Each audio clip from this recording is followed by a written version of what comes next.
Thanks, Kristen, for that introduction. And good evening, everybody. Thanks so much for joining us. As Kristen said, my name is Sam Drazin. I am a former elementary educator. I taught third grade and fifth grade for a number of years and worked in a few other capacities in schools. And for the last, 7.5 years now, I have been the executive director and founder of an educational nonprofit organization called Changing Perspectives. Up here on the screen, I put my email address, as well as social media platforms. If you'd like to connect that way, I'm more than happy to connect with anybody outside of this webinar and provide you with additional opportunity to talk and provide resources and supports to you. As Kristen also said, I think one of the things that makes my personal and professional experience unique is that not only am I here to talk about disability, but I also have personal lived experience as someone with a disability. So when I was born with a craniofacial anomaly called Treacher-Collins syndrome. I've had a series of eight.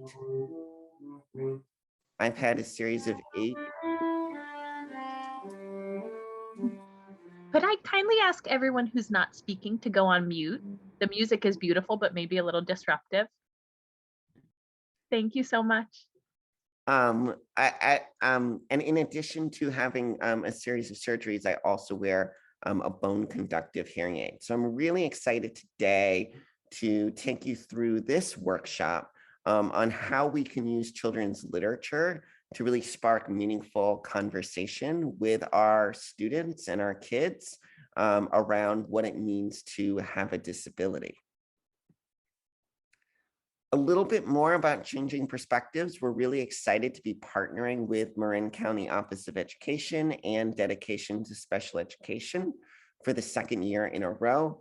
We're currently working with over 40 schools throughout Marin County.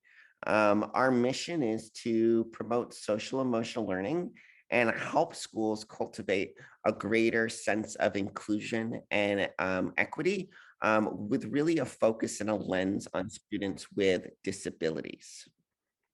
We do that through offering a series of curriculum resources, professional development trainings for educators, as well as programs for parents like this one this evening. This is our website, and again, you can follow us on social media. As I go through this presentation this evening, feel free to use the chat feature to post any questions that you might have, suggestions, resources, or clarification. And I'm going to ask those members on this call from DSE's board to help monitor that as I go through the slide deck this evening. I'm hoping that we'll also have some time at the end for questions and answers.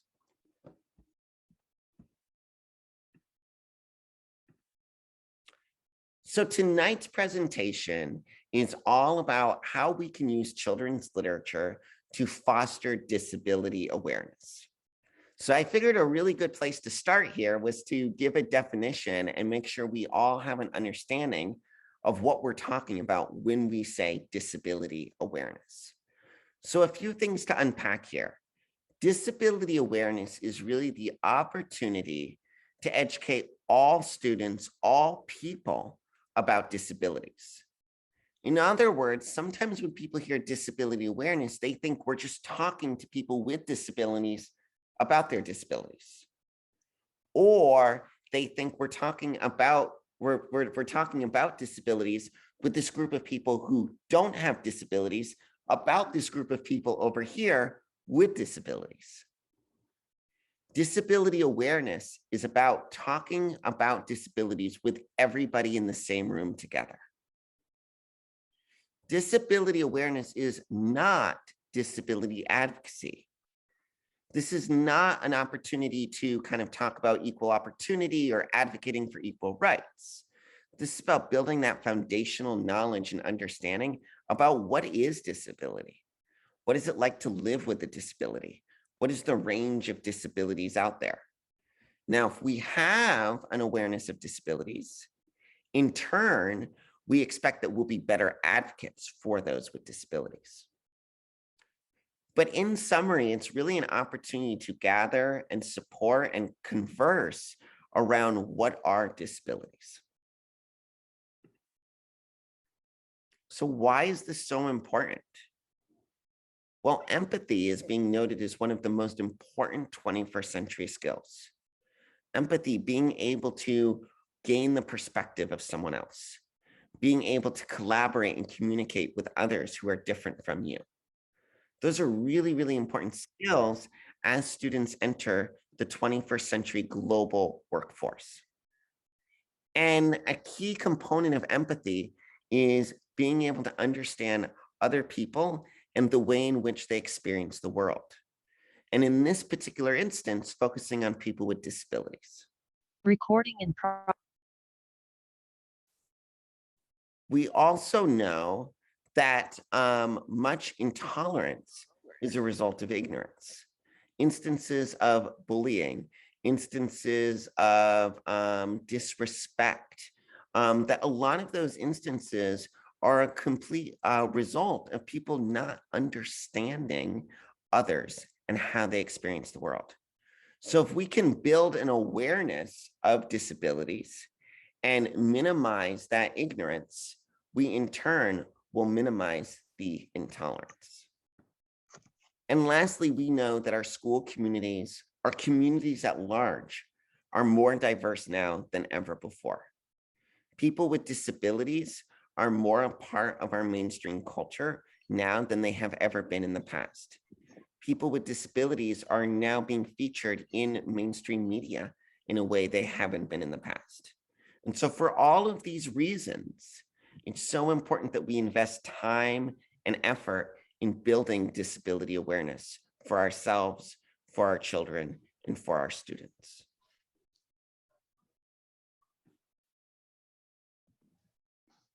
So a model that I really like to share is the model of this house. And I think this helps to illustrate what I'm talking about when I talk about disability awareness and in turn empathy. When you build a house, you build the foundation first, and that's what supports everything on top of it. If we want our kids today to be the empathetic leaders of tomorrow, we have to provide them with a solid, deep foundation of awareness of differences. And in this case, awareness of disabilities or disability awareness. So if we can give them the time and space to learn about, explore, be curious, ask questions about disability, to build a solid and deep foundation, as students work through the stories of their lives or kind of the chapters of their lives, or they go out into different experiences in different environments, they'll have that awareness, that foundation to fall back on. So in turn, they can behave and display empathy towards others who might be different from themselves. So now that we all have an understanding of what is disability awareness, why it's important, and how disability awareness is really the foundation for empathy, we're going to jump into the main theme of tonight's presentation, which is this idea of how we can use children's literature. I've got tons of books here next to me, how we can use children's literature to spark these meaningful conversations, to help you as adults, educators, caregivers, parents, use these books that we're going to share with you to facilitate these really meaningful conversations. So you can hopefully, so you can hopefully have these meaningful conversations with your kids. So why use children's literature? Why is this an avenue that is a really good way to kind of have these conversations? Couple things. One, there is literature accessible to students of all ages. So whether you have a young one at home and you might be using kind of a picture book, or you've got a middle grade student and you might be using a chapter book, or you've got a high school student, there are books that you can use and you can engage your students with at all ages. The second reason that children's literature is such a valuable way to have these conversations is that it sparks meaningful conversation in a really safe way. And one of the key reasons around that is that when we use children's literature to spark a conversation, the conversation we're having with our kids is about the characters in the book, not about themselves or not other people that they know. And so it's a lot safer to be talking about a fictional character, a third party, than it is to talk about ourselves or someone we know. Now, from that conversation, you might be able to make linkages or connections to people we know, but it's a really safe way to get started. It's also great because especially at the kind of the picture book level, you have words and you have visuals. So there's just a lot of different ways that you can spark conversations and make connections. The other reason why books are so great is that it's an opportunity to learn about all different types of disabilities. Disabilities are the largest minority in the world. They're the only minority that crosses all races, genders, ethnicities, socioeconomic groups. It's the only minority that there are visible disabilities and there are invisible disabilities. One of the really great ways about children's literature is for those invisible disabilities, because it gives you the opportunity to kind of crawl into the skin of a character and experience the world the way that they experience it.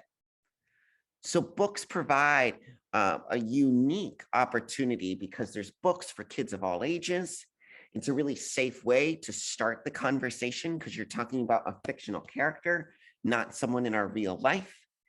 And there's such a plethora of books out there that you really can draw upon books that are going to help educate students and our kids about a variety of disabilities.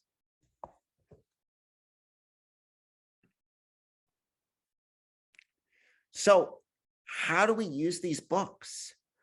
How do we fit them into what we're already doing? Because I recognize that we're all really, really, really busy people. We've got a lot on our plate, and we're also navigating in fall of 2021, we're navigating a very complex world.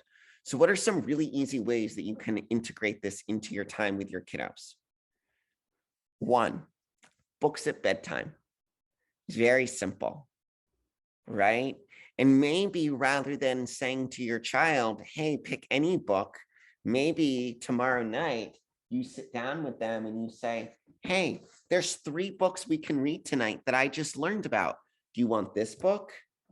Do you want this book? Do you want this book? Right? So doing it at bedtime, but maybe you need to put some more structure around it by giving them some specific choices of what books you want them to read. We're busy people, we're on the go, we're in the car a lot.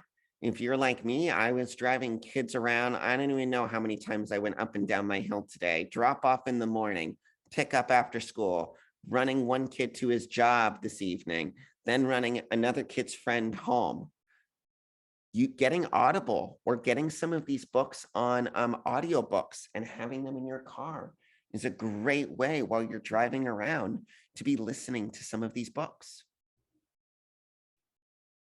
Doing a family or friends book group can be really fun, especially if your kids are more independent readers, you know, maybe 3rd grader up. Saying, and especially in this world where we're all on Zoom all the time, right? You could take a chapter book maybe and, you know, give it to your 3rd grader or 4th grader and say, hey, we're all going to read this book and we're going to get on Zoom with cousins and aunts and uncles on this date and we're going to discuss it. Doing a family book of the week can be a really fun thing to do. Maybe you even have your kids create a little poster or a slideshow. You have your kids choose. If you have more than one kid, you could alternate weeks. And on Sunday night, they each choose. This is the book of the week. And you find, again, it could be a chapter book and you read it throughout the week, or it could be or it could be uh, a picture book, and you just pick one night during the week that we read it. I got a note that you're having trouble seeing some of these books that I'm holding up because of the filter on the Zoom. So I will change that as soon as I can, but I'll also be going over these books and providing you with a book list at the end of this too. So don't feel like you need to jot them all down. Another fun thing to do is to kind of create a comfy reading corner at home, whether that's under a stairwell, in a closet. Get really creative with it and make it with your kid. And so again, that can make bedtime reading time a little extra special, because rather than just sitting in bed, well, we're going to go to our comfy reading corner. And lastly, I think picking any of these ideas and establishing a routine can be a really meaningful way to do it. So if you build in the routine where you're doing a book of the week, or if you build in a routine where you're reading every night, or you build in the routine that when you're in the car driving around, you're listening to this Audible, that could be really meaningful.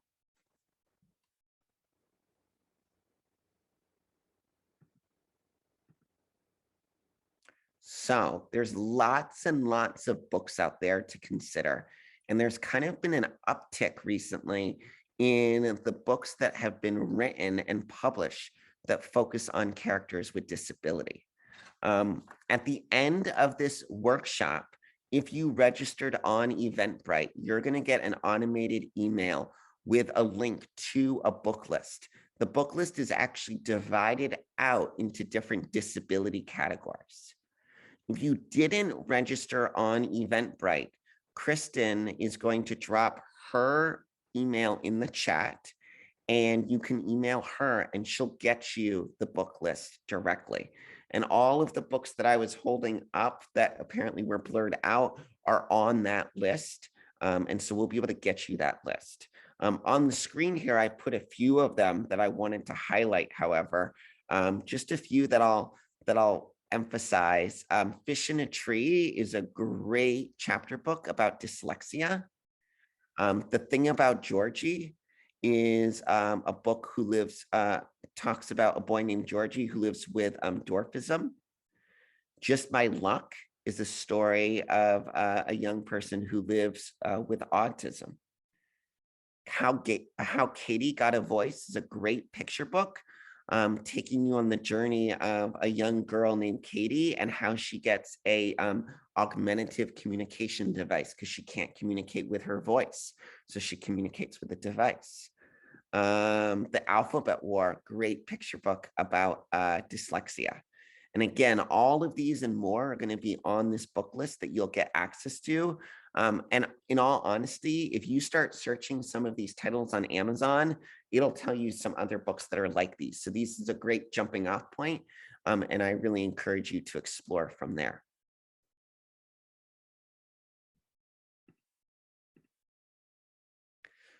So what I thought would be really fun to do was model for you what I like to call an interactive read aloud.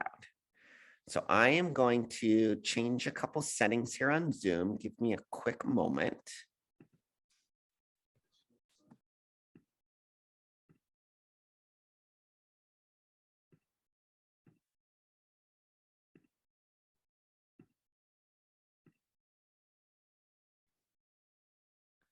And I am going to model for you all how you could do an interactive read aloud. What is an interactive read aloud? An interactive read aloud is when we read to students, our kids, and we engage them in questions. When we engage them in opportunities to engage with us in the story. So the interactive read aloud that I'd like to model for you is for the book We're All Wonders by R.J. Palacio, which is the picture book version of this book, Wonder. So I'm going to kind of treat you like little kids here. All right. I hope that's okay. I'm going to put my teacher hat on. We're all wonders. Huh. I wonder what it means to be a wonder.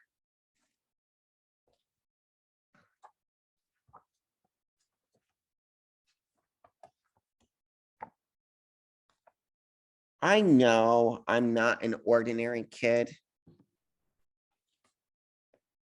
Looks like an ordinary kid to me.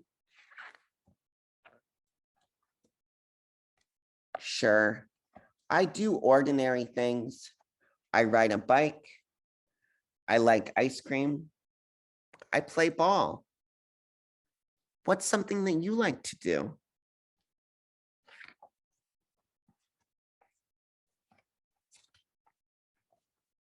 I just don't look ordinary.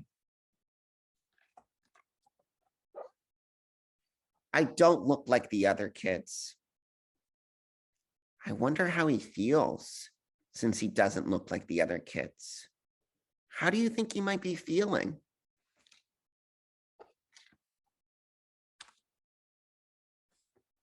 My mom says I'm unique. She says I'm a wonder. My dog Daisy agrees. He looks pretty happy to me.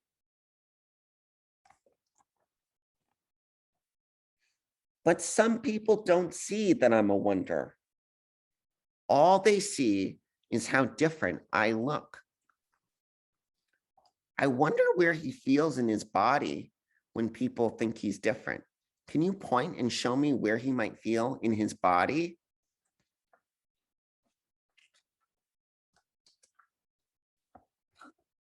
Sometimes they stare at me.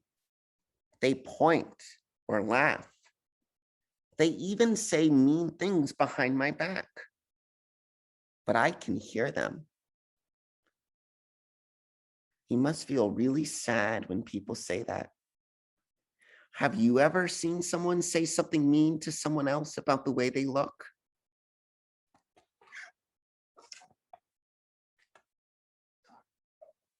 It hurts my feelings. It hurts Daisy's feelings too. Can you show me on your face how I might know that your feelings are hurt? What does our face look like when we're feeling sad?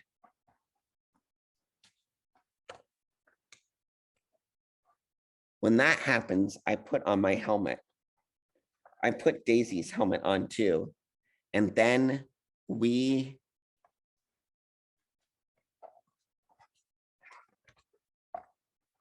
blast off, up through the clouds. Are they really blasting off and going into the clouds?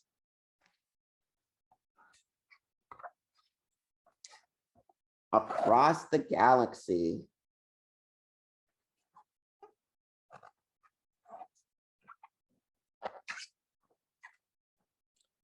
All the way to Pluto. We say hello to old friends.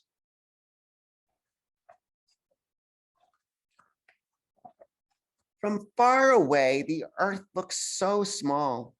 I can't see any people, but I know they're there. Billions of people, people of all different colors, people who walk and talk differently, people who look different like me. The Earth is big enough for all kinds of people. What's something that makes you different from some of your friends at school?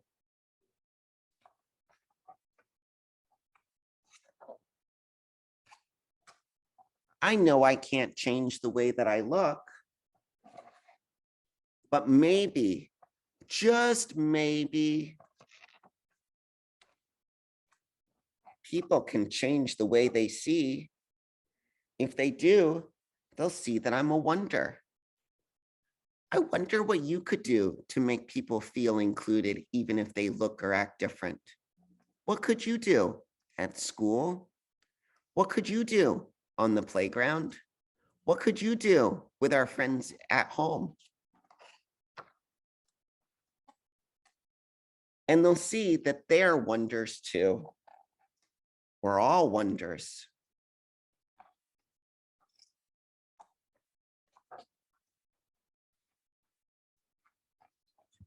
Look with kindness and you will always find wonder. I wonder what that means. What do you think that means?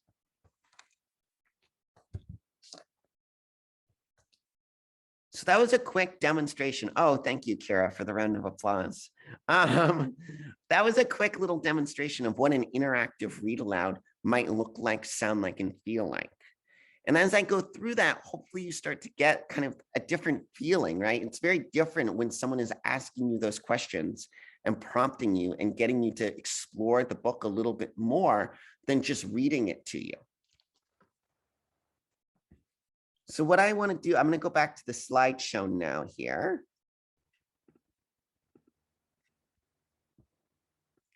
And I want to give you some tips for how you can do these interactive read alouds. And all of these things were things that I just modeled for you as I read you this book. So first of all, if you're going to try to do an interactive read aloud with your kids, I always suggest pre-reading the book as much as you can, even skimming it ahead of time, because that's going to get you thinking about what questions or prompts you might ask them. Interactive read alouds is a combination of asking your kids questions that they're going to respond to and posing I wonders where we're just not asking our students to respond, but they're just thinking about it, right? And you notice that I did that. I kind of interchanged as I was reading this book, right? We're all wonders. I wonder what that means, right? And our kids are just thinking in their minds what that means. Opposed to when I explicitly asked you, where was the page? Oh, this page. When I explicitly asked, what are some things you like to do, where students are going to respond with an answer, right? So a combination of both those questions where we're asking our students just to think to themselves and asking them to respond to a specific question.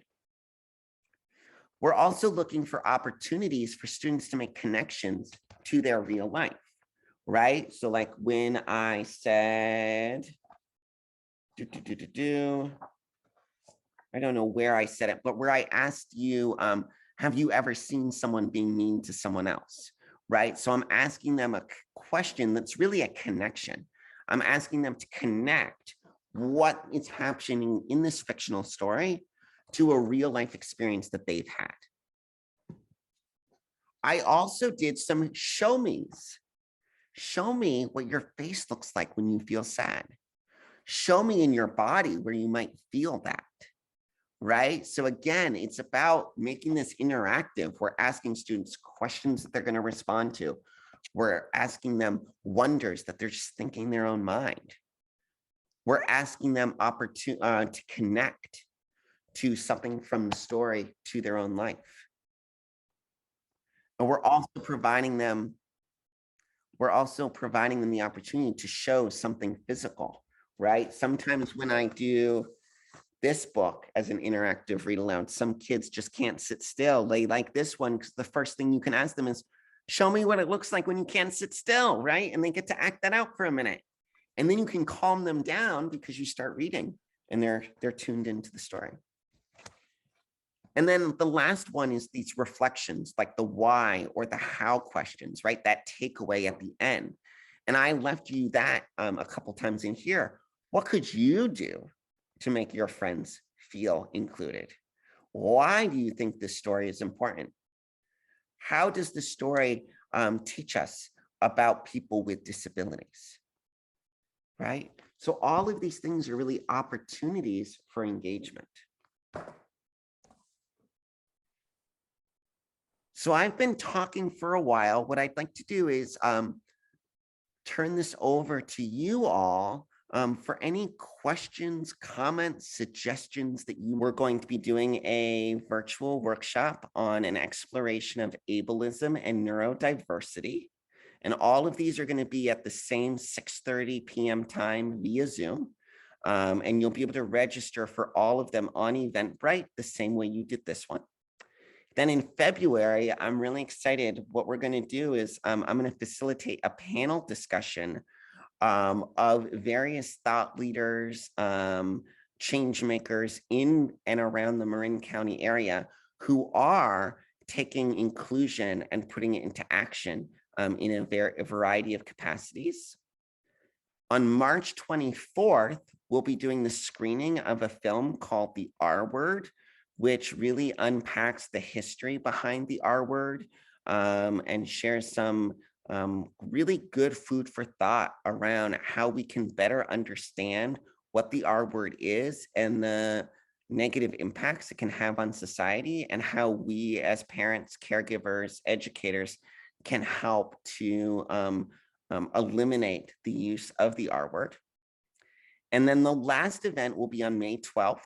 And it's really going to be kind of our wrap up of what we're calling the Marin County Inclusion Inspiration Series. And that program is titled, "What is our vision for inclusion moving forward?" And really, how do we as a community in Marin County really think about taking action and putting this new knowledge and understanding into practice in schools and in our communities to be a leader in what does it mean to be inclusive for individuals who live with a variety of differing disabilities. So I'm really excited to be partnering with a Dedication to Special Ed as well as MCOE on this project. Feel free to spread the word too, spread the word to your friends, your family, your colleagues who might be interested in signing up and joining this conversation. I think, tonight's conversation is just the beginning of a lot more. This, as we mentioned, this is also being recorded. We'll be posting the recording. So if you came in late and you wanted to watch my amazing interactive read aloud, you can go back and watch that.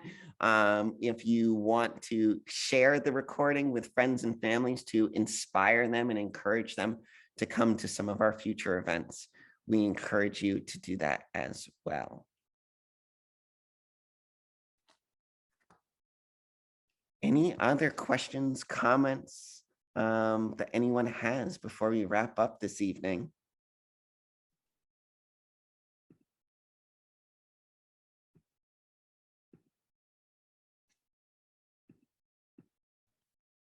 Thank you. Just a quick thank you to you, Sam and Kristen, for doing all the organizing and behind the scenes, and Marta, of course, for our Spanish translation. Yes. And all of you for being here. Yes, I would echo that. Thank you, Marta, who's our interpreter. Thank you, Kristen, Alicia, and Jenny from Dedication to Special Ed for helping to organize tonight's event. Again, thank you for being here, and we look forward to seeing you at our next event in December.